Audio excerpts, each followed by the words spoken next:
Okay, Assalamualaikum warahmatullah. Uh, Hope you all enjoy your afternoon tea or your afternoon snack. Lepas ni kelas boleh makan lunch pula ya.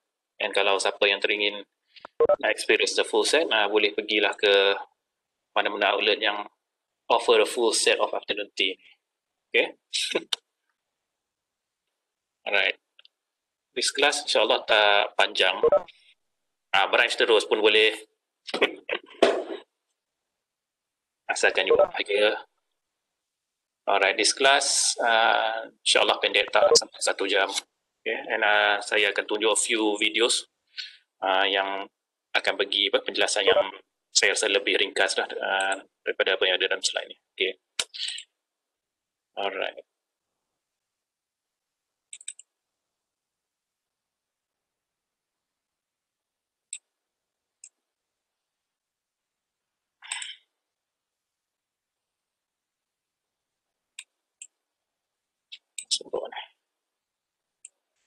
Okay, basically today class kita akan tengok macam mana kita nak develop the theoretical and the conceptual framework. Okay.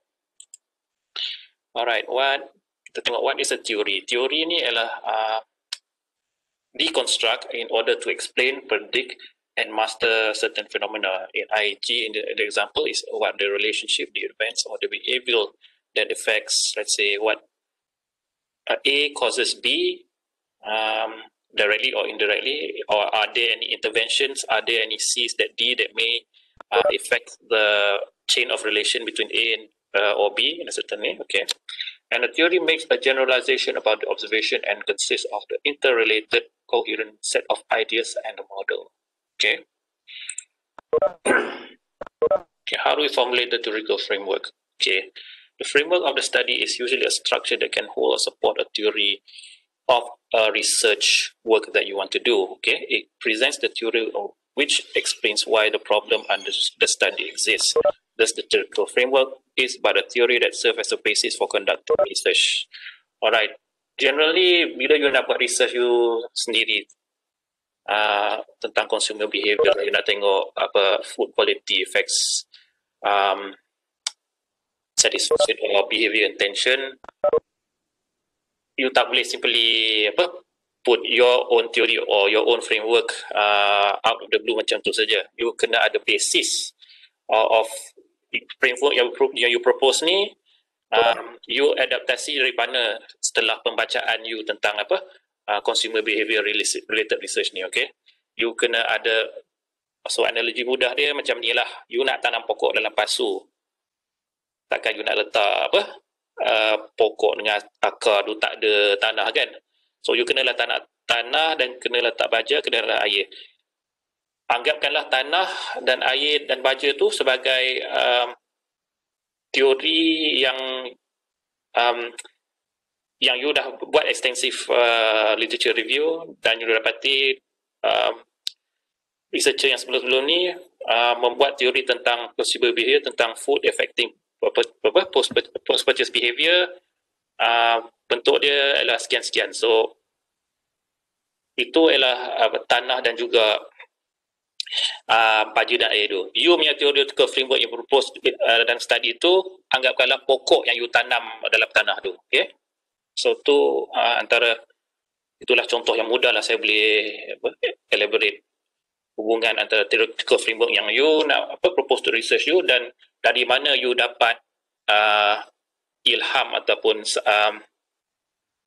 scientific justification untuk you propose theory yang you nak buat untuk research tu, okay? You have to stand on the shoulder of something to propose your theory, okay? And the purpose is to help the researcher see clearly what are the variables of the study. It can help him or her with a general framework for data analysis, and is essential for preparing a research proposal or using descriptive and experimental method. Okay, so the general flow is like this. You need to identify the problem to extensive literature search, and once you do your reading, you will classify what you have read into what are the relevant variables that you want to investigate in your study. Okay, meaning from the IVs, apa yang mungkin menyebabkan orang datang makan afternoon tea di Godiva. Adakah kualiti coklatnya, adakah kualiti harga air minumannya, adakah harganya. Okay, dan identify how identify the relationship among the relevant variables. Adakah harga menyebabkan satisfaction, dan satisfaction seterusnya akan menyebabkan orang tu nak datang balik dan recommend Godiva punya high tea kepada orang lain. Okay, and through apabila you dah identify the possible relationship dalam study you, from the framework itself, baru you boleh develop hypothesis you. Okay, and sama juga dengan theoretical framework development. You selalunya janganlah simply petik di awang-awangan lah you nak kata food quality effects, satisfaction or post-purchase behavior. Walaupun tu betul, tapi selalunya bila you illustrate your hypothesis right up, you kata in a past study we found out researcher A, B, C, D have done this research relating to food quality and satisfaction, and they found that high good food quality encourage high satisfaction, while low food quality results in low satisfaction. Therefore, based on the ideas illustrated by these past research, it is predicted in this proposed study that food quality will have a causal effect towards post-purchase behavior and satisfaction. So contohnya ya. So basically theoretical framework dan juga hypothesis ni dibina berdasarkan research yang your past research that you dah extensively baca dan kumpulkan. Okay, faham ya? Alright, variables. Okay, variables ni merujuk pada can be anything that can take differing or varying value, and it can differ at various time or same objects or persons. Okay, examples like something. So variables atau nama besarnya. Siapa yang tak mute microphone ni bising kan? Can you please mute? Siapa yang ni?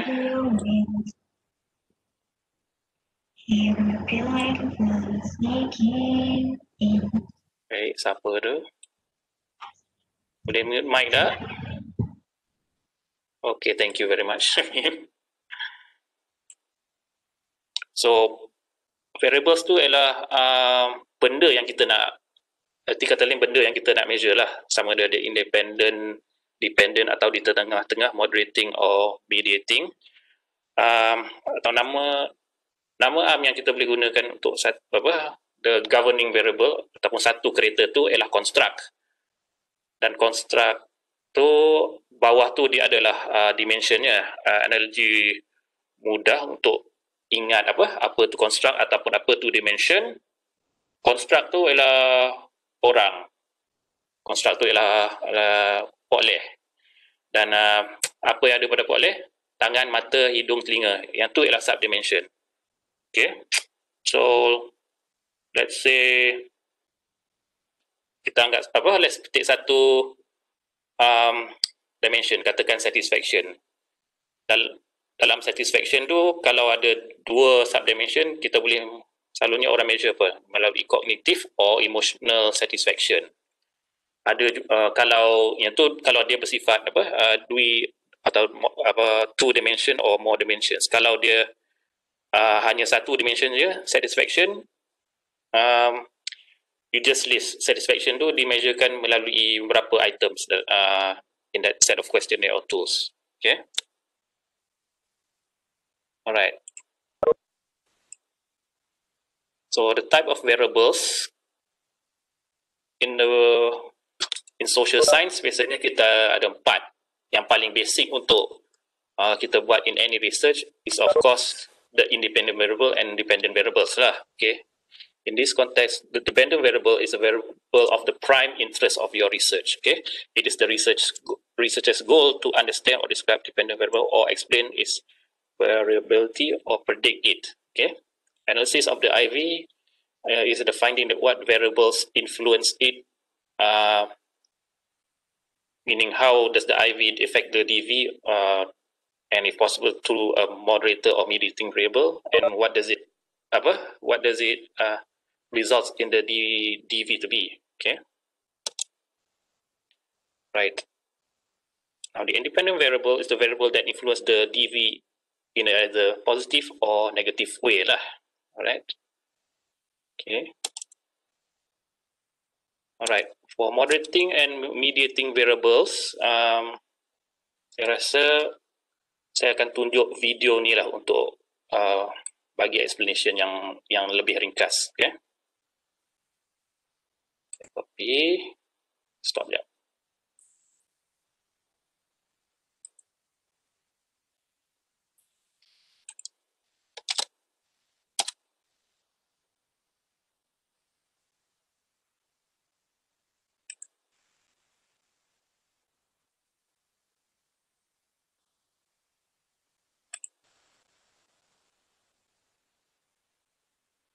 Iklan keluar juga.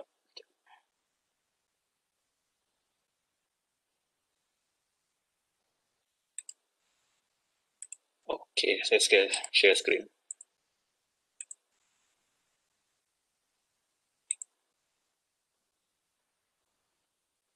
Silap, saya kena set so that video share, optimize for video.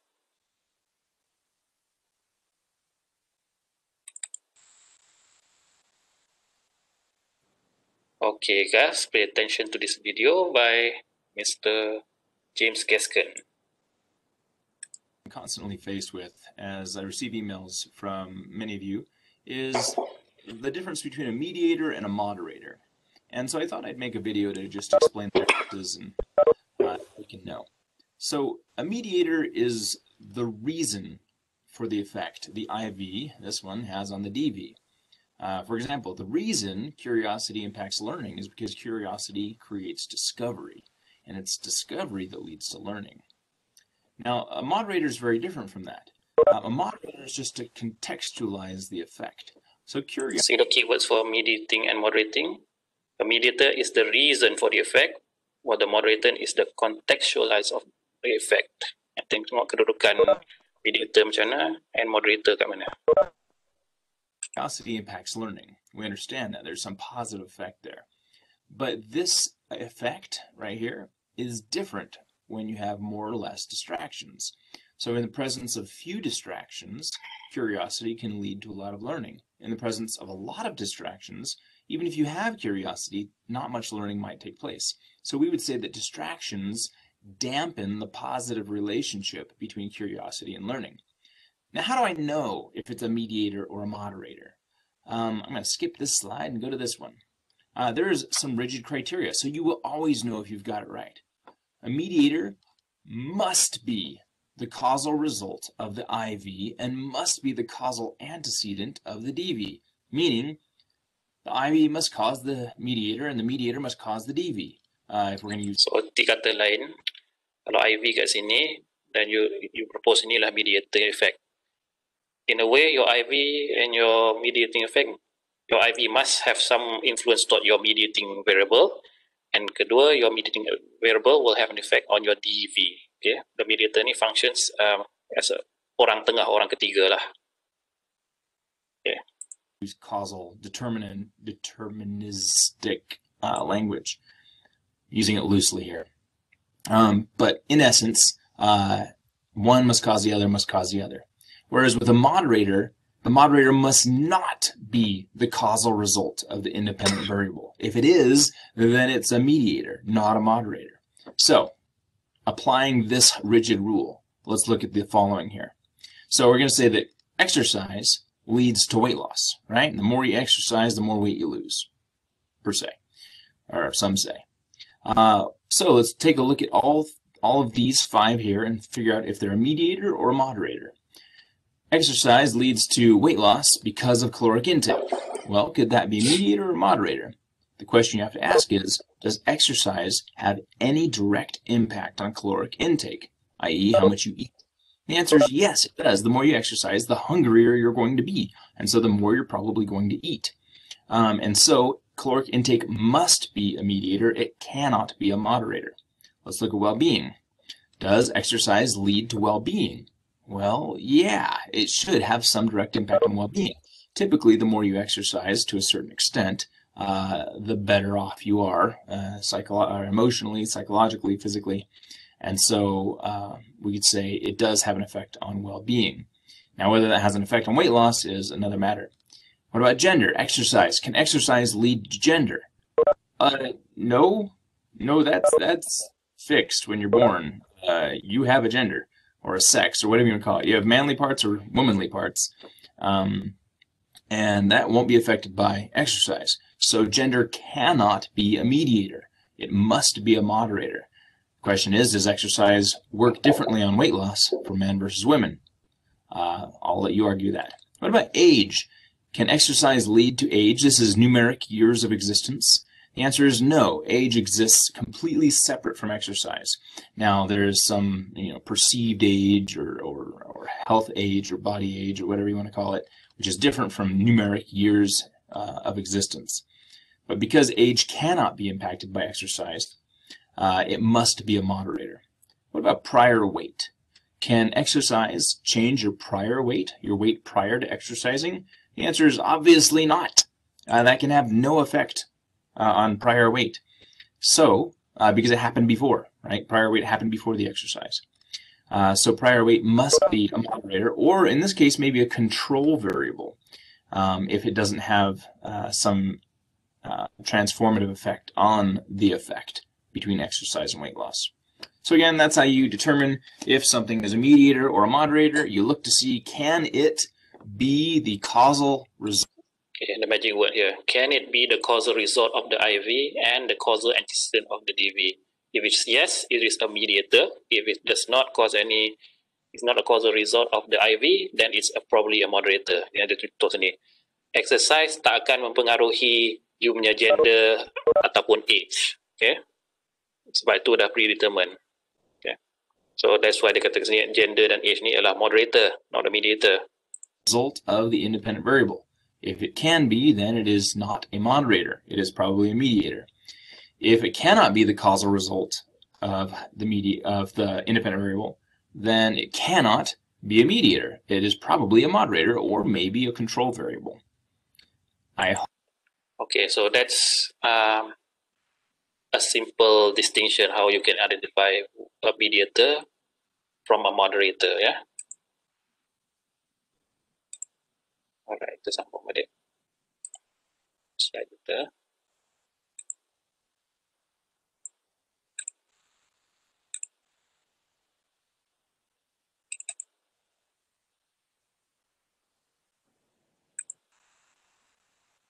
So basically dalam slide ni is another way of explaining it lah. Yang ni you boleh baca sendiri. Okay. Alright. We move on to how you can categorize your variables. Okay.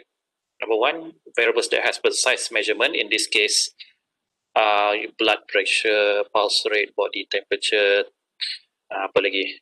BMI, paras gula, fat content. Yang tu adalah variable yang ada precise measurement.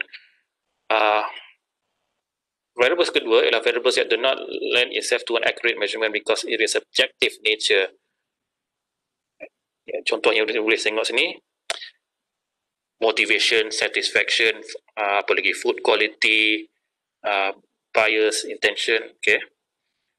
All these are observational characteristic behavior and measurable in a tangible way. And how do you measure that tangible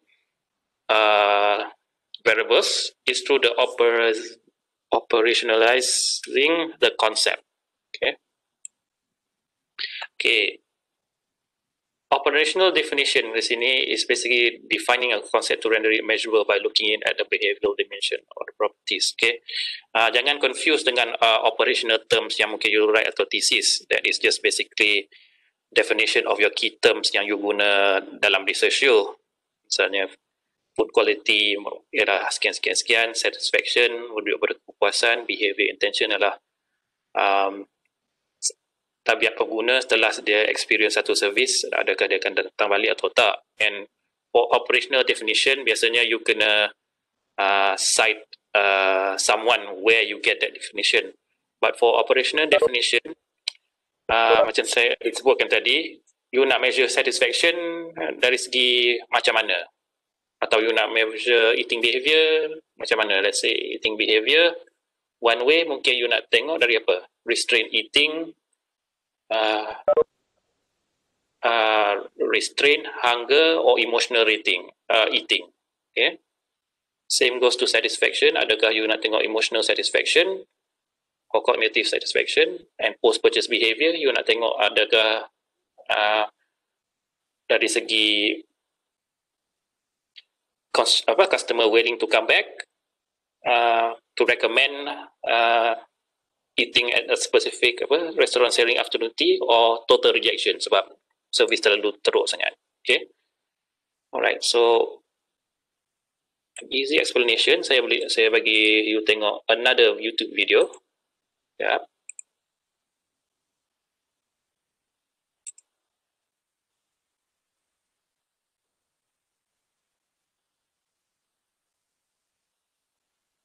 Share screen. Go YouTube. Oops, wrong one.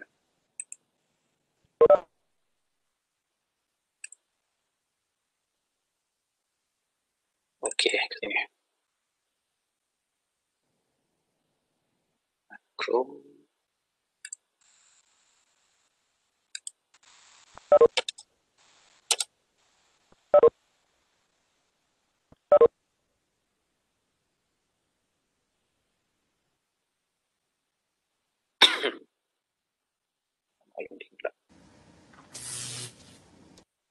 Okay guys, pay attention to the video. In this short podcast, we will be talking about the concept of operational definitions. Now, operational definitions are defining a concept in terms of how you plan to measure that concept.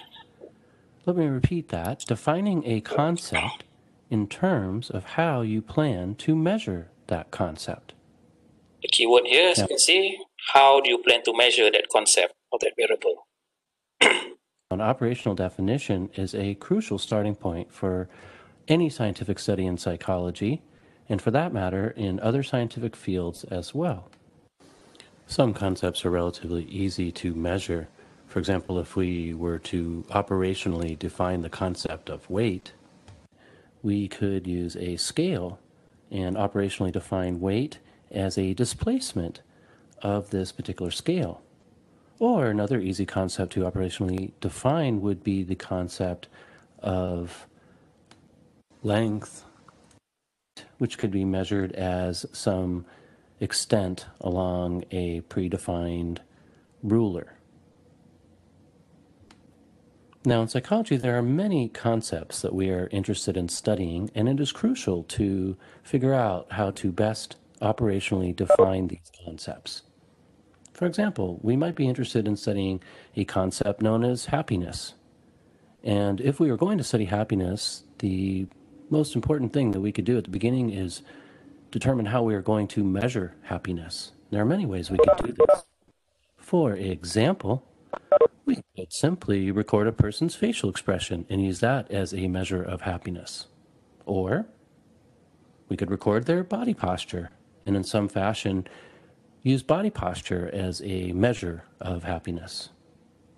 Or we could measure some change in their brain chemistry or their brain activity, and that might be a way of measuring happiness. Possibly we could look at cardiac function and changes in heart rate and blood pressure. And of course, probably the simplest and most direct way to measure happiness would be to go out and ask people directly, how happy?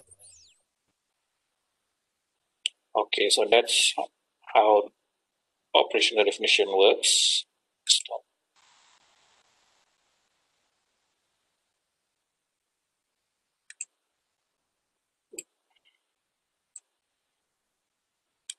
Let's move back the slide.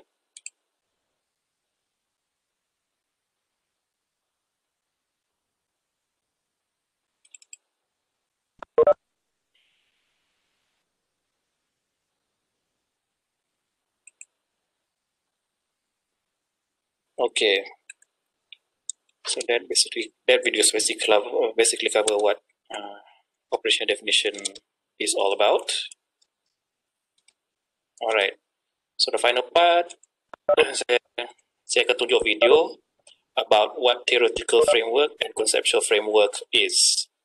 Okay, so dari segi persamaan yang boleh saya ringkaskan, theoretical framework dan conceptual framework is basically your illustration of how the variables will interact with each other, how the independent variables that you identify in your study will cause the outcome of your dependent variables, and along the way, are there any moderation or mediation that can cause the final outcome of your research?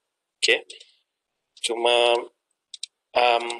nak senang ingat, conceptual model ni jauh lebih detail pada theoretical framework. Theoretical framework mungkin just the bare bones, you nak tahu apa independent variables, apa dependent variables you. Kalau you buat conceptual framework, you mungkin akan tahu lebih details. Kalau tengok dalam contoh yang dia bagi ni, job performance, dia akan tengok dari outcome dari productivity or sales. And kalau you nak tengok the independent variables, mungkin kalau you buat multi-dimension skill of required for the jobs, mungkin you nak tengok apa orang yang ada STM, diploma, degree, rewards, motivation, satisfaction,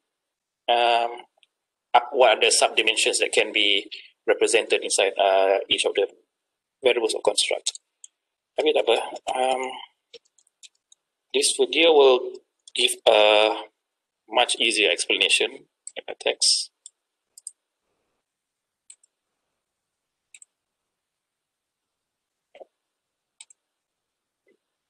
Stop share.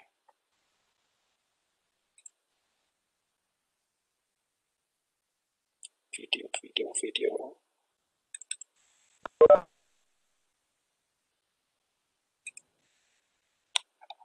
Terganggu pula.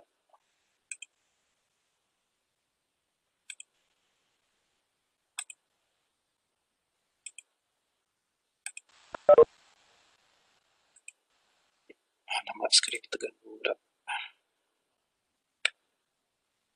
Okay.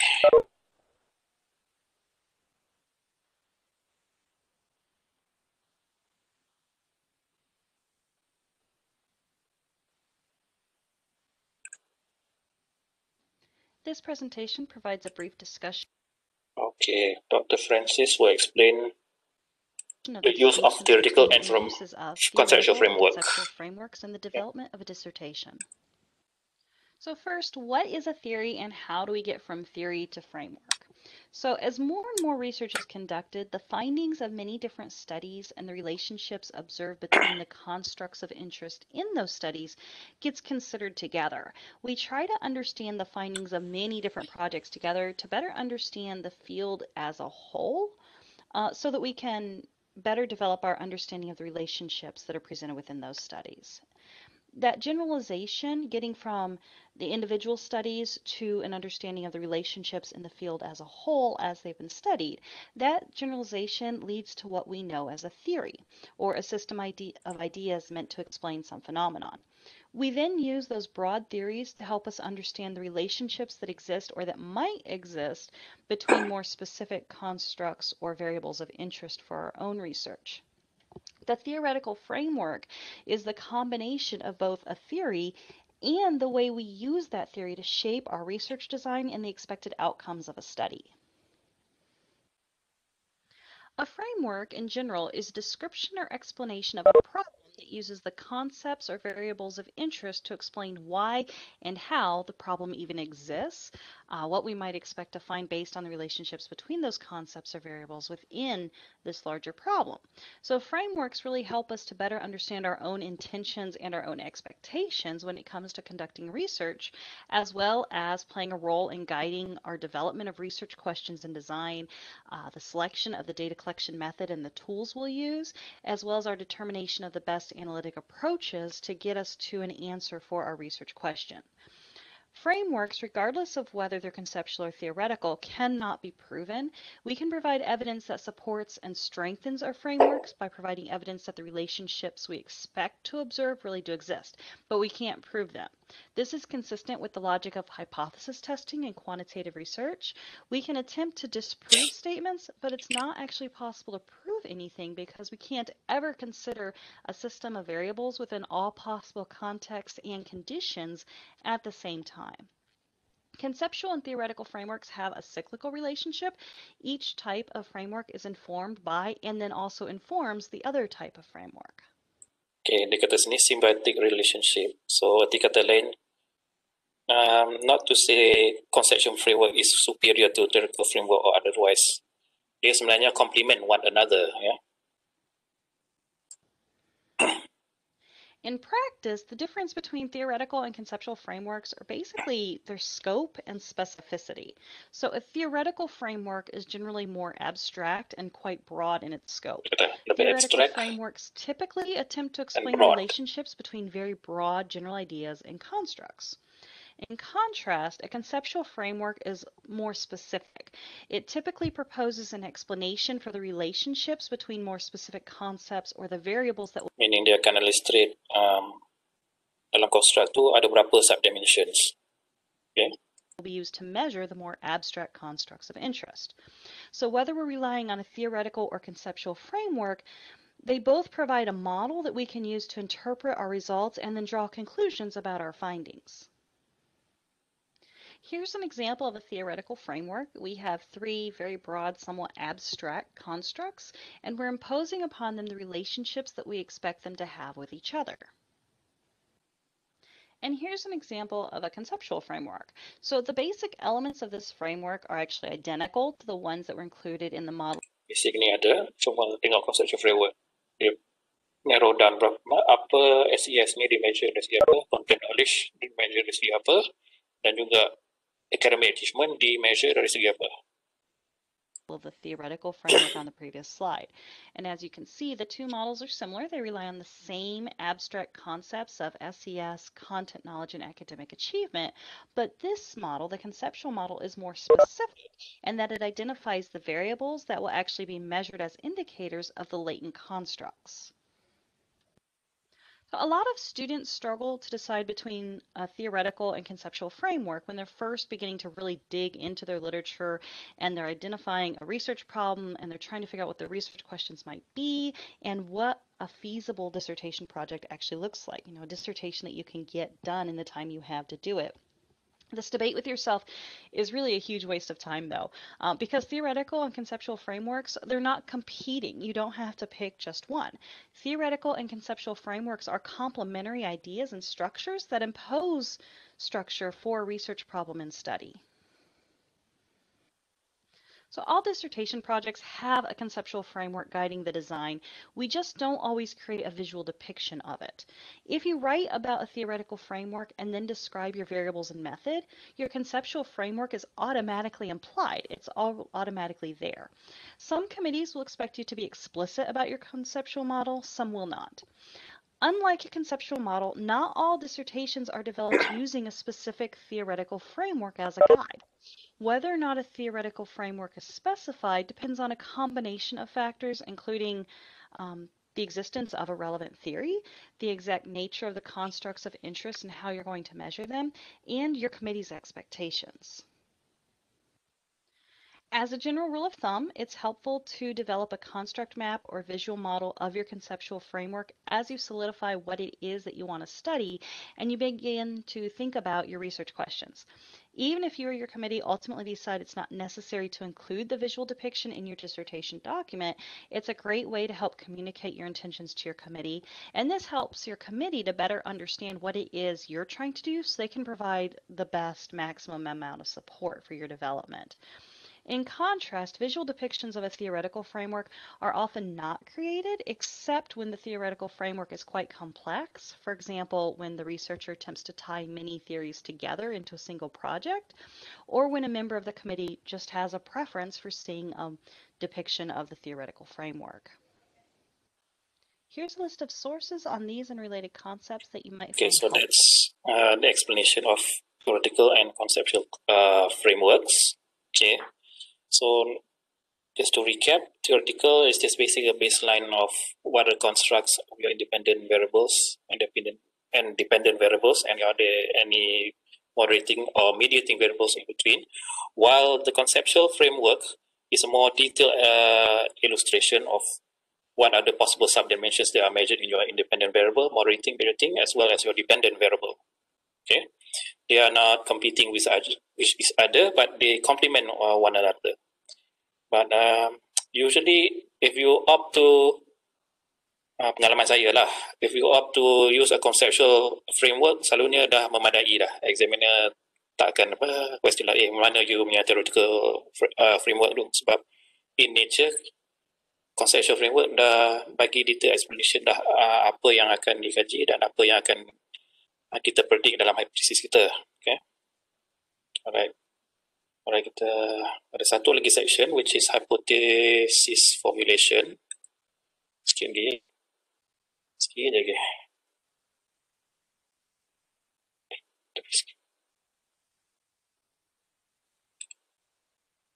okay.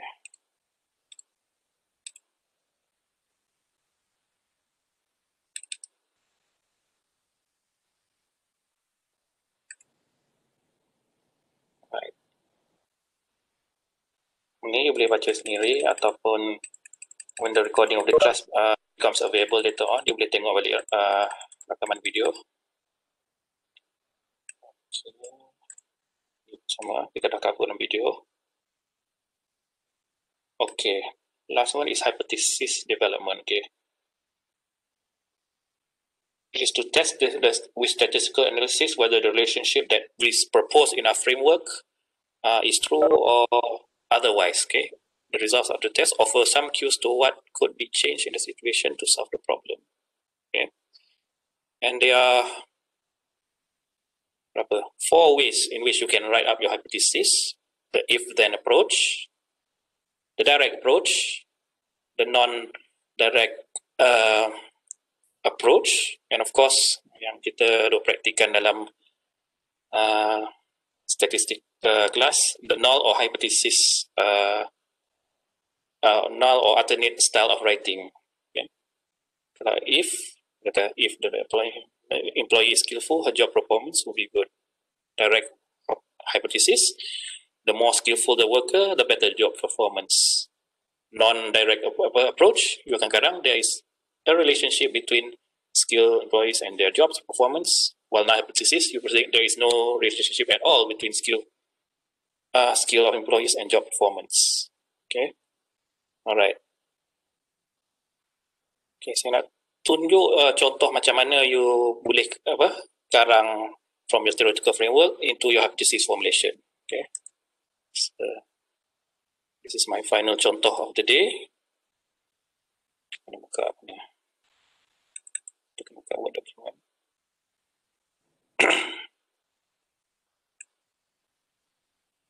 Oh, sorry, there's another one.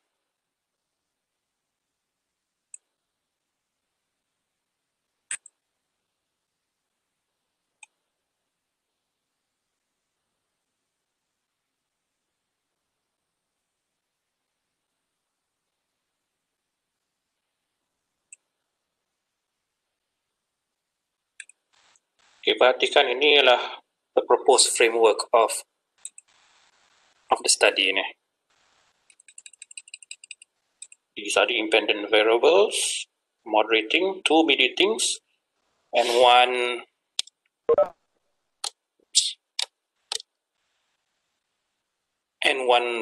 dependent variable. Coba zoom in. Too big. Okay. So based on this ni, setiap relationship yang ada, kita formulate ada 8 hypothesis. And general shape saya nak pesan kepada you, research question, research objective, and hypothesis should match one another. Kalau you ada 8 objektif, mesti you ada 8 question dan 8 hypothesis. Jangan pandai-pandai katakan research objektif ada 6, tapi hypothesis yang you buat, research question yang you buat, you combine a few, you come up with tiga saja question and 3 saja hypothesis. Jangan buat macam tu. Examiner memang akan grill you gila-gila. Okay. So how can you write up your hypothesis? Mari kita tengok satu je contoh. Okay, let's say from the independent variable to the independent variable to the dependent variable. Nak predict kata IV ni,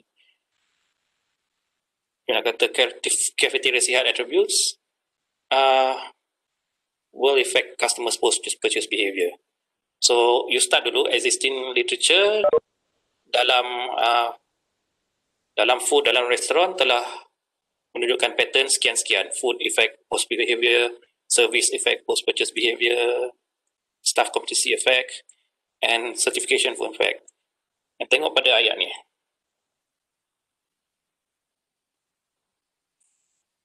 Based on these reported findings, which were from research relating to restaurants, it is therefore conjectured that there is significance between sekian-sekian. That's how you formulate and justify your hypothesis for your research. Okay, don't just simply petik di awal-awalan, but make sure you've done intensive reading and based on the relevant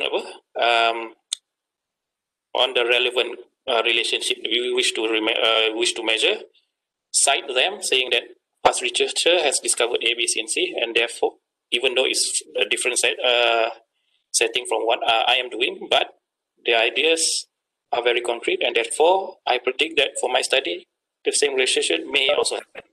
Okay. All right. So that's basically all for today. Before we end the class, are there any questions or any comments anyone would like to give?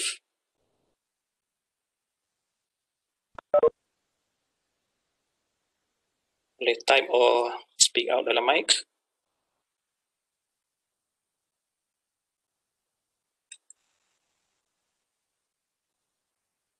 No doctor, all good.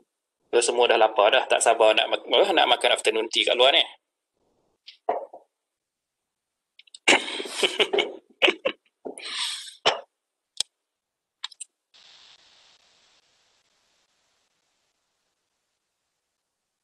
Tak ada.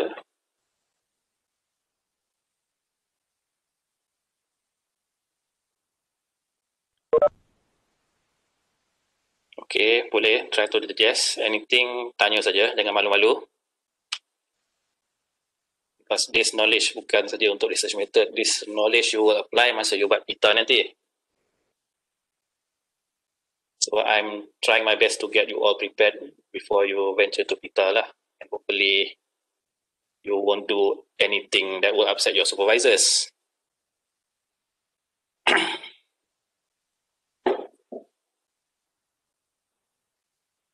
Lunch dah kenyang.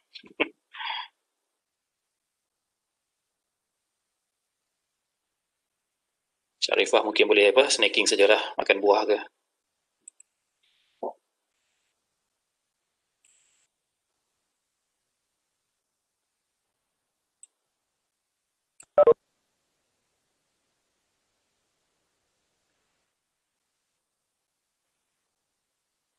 Okay lah, kalau tak ada apa-apa soalan, we can end the class now. If there's anything later on, feel free to contact me directly and I will try my okay. And I will try my best to respond to your inquiry. Okay. So for next week, kita akan still buat kelas unless saya inform awal-awal ada hal lain. Kalau ada hal lain, memang saya akan buat recording kelas dan inform you all. Okay. As for this class, jangan risau siapa yang terkeluar masuk. By the end of the day, saya akan upload recording ni ke dalam e-learn. And for information, slide presentation memang dah ada dalam e-learn, so you boleh download and go through lah. Okay. Alright, if there's tak ada apa-apa dah, we can end the class with staff will kita dah yang suratul as. Bismillah.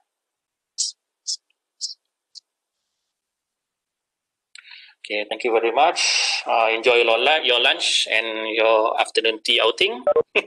And we'll see each other next week, inshallah. Assalamualaikum warahmatullahi. Waalaikumsalam. Thank you, Doctor. Bye.